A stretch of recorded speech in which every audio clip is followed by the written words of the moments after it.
നമസ്കാരം. നമ്മൾ ദിവസവും ഉപയോഗിക്കുന്ന ഫോൺ, ലാപ്ടോപ്പ് അങ്ങനെ എല്ലാ ഗാഡ്ജറ്റുകൾക്കും പിന്നിൽ ഒരു സൂപ്പർ ഹീറോ ഒളിഞ്ഞിരിപ്പുണ്ട്. അതെ, ആ അദൃശ്യ ശക്തിയെക്കുറിച്ചാണ് നമ്മൾ ഇന്ന് സംസാരിക്കാൻ പോകുന്നത്. നമുക്ക് ഓപ്പറേറ്റിംഗ് സിസ്റ്റത്തിന്റെ ലോകത്തേക്ക് ഒന്ന് കടന്നു ചെല്ലാം. ഒരു നിമിഷം ഒന്ന് ആലോചിച്ചു നോക്കൂ. നിങ്ങളുടെ കമ്പ്യൂട്ടറിനെ ശരിക്കും ഓടിക്കുന്നതെന്താണ്?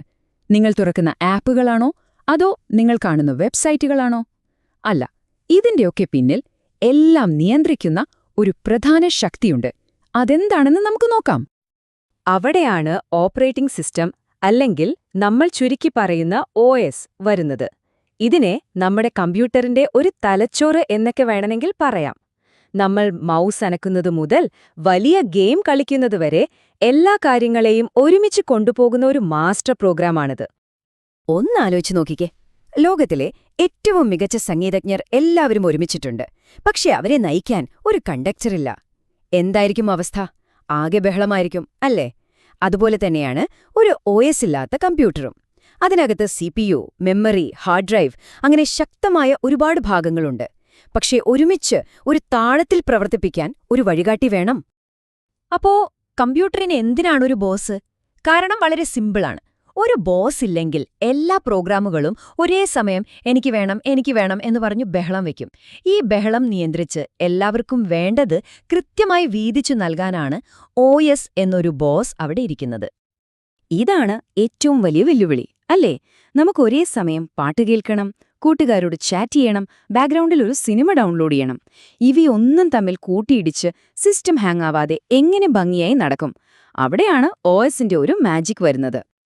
ഒരു OS ഇല്ലാത്തൊരു ലോകം ഒന്ന് ആലോചിച്ചു നോക്കിക്കേ. അവിടെ പ്രോഗ്രാമുകൾ തമ്മിലൊരു യുദ്ധം തന്നെയാവും നടക്കുക. CPUവിനും മെമ്മറിക്കും വേണ്ടി ഒരു മത്സരയോട്ടം. ഫലമോ സിസ്റ്റം ക്രാഷാവും. എന്നാൽ ഒരു OS ഉള്ളപ്പോഴോ എല്ലാം സമാധാനപരമാണ്. ഓരോ പ്രോഗ്രാമിനും എന്ത് ചെയ്യണമെന്ന് കൃത്യമായി അറിയാം. എല്ലാം ഒരു നല്ല മാനേജറുടെ കീഴിൽ ചിട്ടയോടെ നടന്നുപോകുന്നു. അപ്പോ ഇവിടെയാണ് നമ്മൾ ഓപ്പറേറ്റിംഗ് സിസ്റ്റത്തിന്റെ ഏറ്റവും പ്രധാനപ്പെട്ട റോളിലേക്ക് എത്തുന്നത്. അത് ഒരു സൂപ്പർ എഫിഷ്യന്റ് മാനേജറാണ്. കമ്പ്യൂട്ടറിലെ എല്ലാ വിഭവങ്ങളും, അതായത് CPU സമയം, മെമ്മറി, സ്റ്റോറേജ് ഇവയെല്ലാം ആർക്ക്, എപ്പോൾ, എത്രത്തോളം കൊടുക്കണമെന്ന് തീരുമാനിക്കുന്നത് ഈ മാനേജറാണ്. ഏറ്റവും സിമ്പിളായിട്ട് ഓർത്തുവെക്കാൻ OSന്റെ പ്രധാന ജോലി എന്താ? ഒറ്റവാക്കിൽ പറയാം, മാനേജ്മെന്റ്. ഈ ഒരൊറ്റ വാക്ക് നിങ്ങളുടെ മനസ്സിൽ ഉറപ്പിച്ചാൽ മതി. ഇത് പരീക്ഷയ്ക്ക് മാത്രമല്ല, ഒരു പ്രോഗ്രാമർ എന്ന നിലയിൽ നിങ്ങൾക്ക് എപ്പോഴും ഉപകാരപ്പെടും. അപ്പോ എന്തൊക്കെയായി മാനേജ് ചെയ്യുന്നത്? വെറുതെ പറയുന്നതല്ല. CPUവിന്റെ ഓരോ സെക്കൻഡ് പോലും, റാമിലെ ഓരോ ബൈറ്റ് സ്ഥലവും, നിങ്ങളുടെ ഹാർഡ് ഡിസ്കിലെ ഫയലുകൾ, എന്തിന് നിങ്ങൾ ടൈപ്പ് ചെയ്യുന്ന കീബോർഡ് മുതൽ പ്രിന്റ് ചെയ്യുന്ന പ്രിന്റർ വരെ എല്ലാത്തിന്റെയും കൺട്രോൾ OSന്റെ കയ്യിലാണ്. ഈ സങ്കീർണമായ പ്രവർത്തനങ്ങൾ എളുപ്പത്തിൽ മനസ്സിലാക്കാൻ നമുക്കൊരു ഉദാഹരണം നോക്കാം. ഒരു വലിയ സിറ്റിയിലെ ട്രാഫിക് പോലീസ് എന്ന് വിചാരിച്ചാൽ മതി.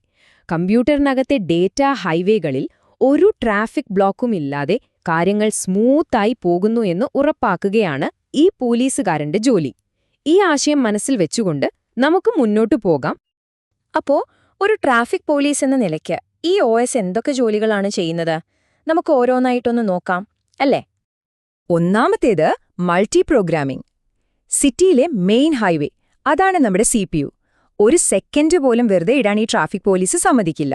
ഒരു വണ്ടി പോയി കഴിഞ്ഞാൽ ഉടൻ അടുത്തതിനെ കടത്തിവിടും. അതുപോലെ OS എപ്പോഴും CPUവിന് എന്തെങ്കിലും ഒരു ജോലി കൊടുത്തുകൊണ്ടേയിരിക്കും. ഇതുകൊണ്ട് CPUവിനെ നമുക്ക് മാക്സിമം ഉപയോഗിക്കാൻ പറ്റും. അടുത്തത് മെമ്മറി മാനേജ്മെന്റ്. ഇത് ശരിക്കും സിറ്റിയിലെ ഒരു വലിയ പാർക്കിംഗ് ഗ്രൗണ്ട് മാനേജ് ചെയ്യുന്ന പോലെയാണ്.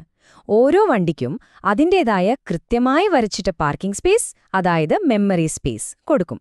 ഒരു കാർ മറ്റൊന്നിന്റെ സ്ഥലത്ത് കയറി പ്രശ്നമുണ്ടാക്കാതെ നോക്കുന്നത് പോലെ OS ഓരോ പ്രോഗ്രാമിനെയും അതിന്റെ സ്വന്തം സ്ഥലത്ത് സുരക്ഷിതമായി നിർത്തുന്നു. ഇനി വരുന്നത് ഡിവൈസ് മാനേജ്മെന്റാണ്. ഇപ്പോ സിറ്റിയിലൊരു പൊതുവായ ടോൾ ബൂത്ത് ഉണ്ടെന്ന് വെക്കാം. അതാണ് നമ്മുടെ പ്രിന്റർ എന്ന് വിചാരിക്കാം. ഒരേ സമയം ഒരു വണ്ടിക്ക് മാത്രം കടന്നുപോകാൻ പോലീസ് അനുവാദം കൊടുക്കുന്നത് പോലെ OS ഒരു ഉപകരണം ഒരു സമയത്ത് ഒരു പ്രോഗ്രാമിന് മാത്രം നൽകി ആശയക്കുഴപ്പങ്ങൾ ഒഴിവാക്കുന്നു. അല്ലെങ്കിൽ നമ്മുടെ പ്രിന്റൌട്ടുകളൊക്കെ കൂടിക്കുഴഞ്ഞേനെ. അവസാനമായിട്ട്, പക്ഷേ ഏറ്റവും പ്രധാനപ്പെട്ട ഒന്ന്, സംരക്ഷണം. ട്രാഫിക് നിയമങ്ങൾ പോലെയാണിത്. ഒരു മോശം ഡ്രൈവർ, അതായത് ഒരു ബഗ്ഗുള്ള പ്രോഗ്രാം കാരണം സിറ്റിയിലെ മൊത്തം ട്രാഫിക് ബ്ലോക്ക് ആവാതിരിക്കാൻ നോക്കണമല്ലേ? അതുപോലെ ഒരു പ്രോഗ്രാം കാരണം സിസ്റ്റം മൊത്തത്തിൽ തകരാറിലാവാതെ OS നോക്കുന്നു. അത് സ്വയം സംരക്ഷിക്കുകയും മറ്റു പ്രോഗ്രാമുകളെ സംരക്ഷിക്കുകയും ചെയ്യുന്നു. ഓക്കെ, ഇതൊക്കെ നല്ല കഥ. ട്രാഫിക് പോലീസ്, പാർക്കിംഗ് ഒക്കെ കൊള്ളാം. പക്ഷെ ഒരു ബിടെക് വിദ്യാർത്ഥിയായ നിങ്ങൾക്കിതുകൊണ്ട് ശരിക്കും എന്തു ഗുണമാണുള്ളത്? ഒരു കോഡർ എന്ന നിലയിലുള്ള നിങ്ങളെ ഭാവിക്ക് ഈ ബേസിക് അറിവ് എന്തിനാണിത്ര അത്യാവശ്യം എന്ന് നമുക്ക് നോക്കാം. ഇതാണ് ഏറ്റവും പ്രധാനപ്പെട്ട കാര്യം. നിങ്ങൾ എഴുതുന്ന ഓരോ ലൈൻ കോഡും ഓടുന്നത് ഈ ഓപ്പറേറ്റിംഗ് സിസ്റ്റത്തിന് മുകളിലാണ്. ഈ അടിത്തറ എങ്ങനെയാണ് വർക്ക് ചെയ്യുന്നതെന്ന് മനസ്സിലാക്കിയാൽ നിങ്ങൾക്ക് കുറച്ചുകൂടി നല്ല, വേഗതയുള്ള, സുരക്ഷിതമായ കോഡ് എഴുതാൻ പറ്റും. കമ്പ്യൂട്ടർ സയൻസിലെ ഏറ്റവും പ്രധാനപ്പെട്ട പുസ്തകങ്ങളിലൊന്ന് അറിയുന്നതും അതുതന്നെയാണ്. അപ്പോ പരീക്ഷയ്ക്ക് പോകുമ്പോൾ ഈ കാര്യങ്ങൾ ഓർത്തുവെച്ചാൽ മതി. OS എന്ന് പറയുന്നത് ഒരു ഇന്റർഫേസ് ആണ്, അതിലുപരി ഒരു റിസോഴ്സ് മാനേജറാണ്. അത് സിസ്റ്റത്തിലെ സങ്കീർണതകൾക്ക് ഒരു ഓർഡർ കൊണ്ടുവരുന്നു. പ്രോസസ്സർ, മെമ്മറി, ഡിവൈസ് എല്ലാം അതിന്റെ കൺട്രോളിലാണ്. ഏറ്റവും പ്രധാനമായി ഇത് മനസ്സിലാക്കുന്നത് നിങ്ങളെ ഒരു വെറും കോഡറിൽ നിന്ന് ഒരു മികച്ച സോഫ്റ്റ്വെയർ എഞ്ചിനീയർ ആക്കി മാറ്റും. നമ്മൾ ഈ ചർച്ച അവസാനിപ്പിക്കുന്നത് ഒരു ചെറിയ ചോദ്യത്തോടെയാണ്. ഓക്കെ, OS നമ്മളെയും നമ്മുടെ പ്രോഗ്രാമുകളെയും ഒക്കെ സംരക്ഷിക്കും, സമ്മതിച്ചു. പക്ഷേ ഈ OSനെ ആര് സംരക്ഷിക്കും? വൈറസുകളിൽ നിന്നും ഹാക്കർമാരിൽ നിന്നുമൊക്കെ OSനെ സംരക്ഷിക്കുന്നതെങ്ങനെയാണ്? ഇത് നമ്മളെ സിസ്റ്റം സെക്യൂരിറ്റി പോലുള്ള ആഴത്തിലുള്ള വിഷയങ്ങളിലേക്ക് കൊണ്ടുപോകും. അടുത്ത തവണ കാണുന്നതുവരെ ഇതിനെക്കുറിച്ചൊന്ന് ചിന്തിക്കുക. നമസ്കാരം.